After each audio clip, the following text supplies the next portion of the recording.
Sometimes it's hard to see or realize that something you deal with on a daily basis is a symptom of childhood trauma.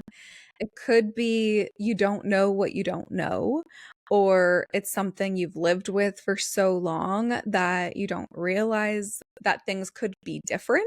An example that comes to my mind is anxiety. So, like, if you've been anxious for most of your life due to childhood trauma, your anxiety may just feel like your baseline state.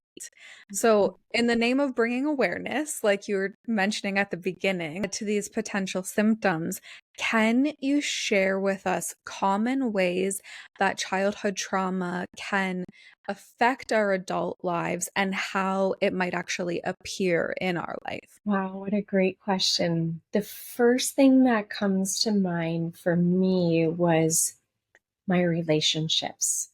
Mm, And there's been layers and layers that I've uncovered and experienced through the relationships. And what stands out the most is I felt really comfortable in volatile relationships because mm, my dad was always up and down. And so that's what was familiar to me. When I actually had a healthy relationship, it felt unsafe and it honestly felt a little bit boring too, because it was predictable and I was actually being treated with kindness and respect all the time. you don't have that roller coaster of emotions. Yes, Hmm. exactly. And so I didn't realize that I was attracting in people just like my father.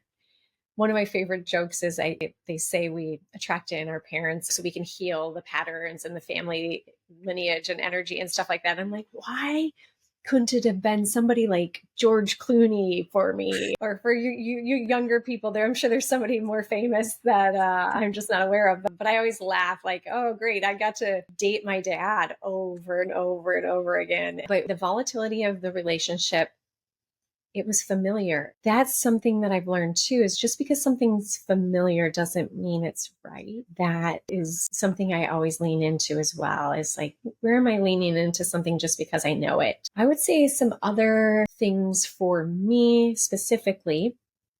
I have a really hard time with locking doors and No. shutting doors because there were so many doors slamming in the house, I think.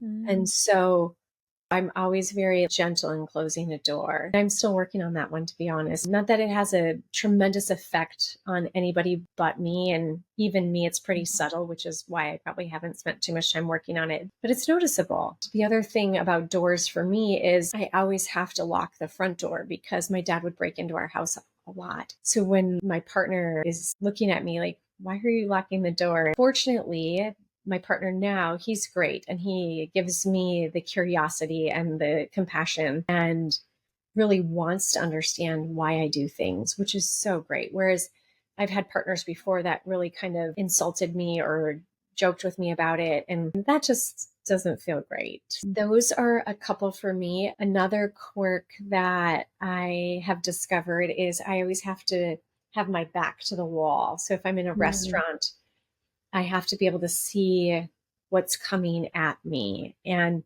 I'm working on that one. I'll put myself in a chair that feels really uncomfortable. And then I really just remind myself I'm safe. I am Yeah. safe. I have a really strong intuition. So if I'm not safe, I will know, or the people around me actually can help too. And so it's a lot of self talk to reduce the severity of that effect in my life, if you will. Mhm. I'm trying to think of some other obvious ones. Those are the ones that stand out right now.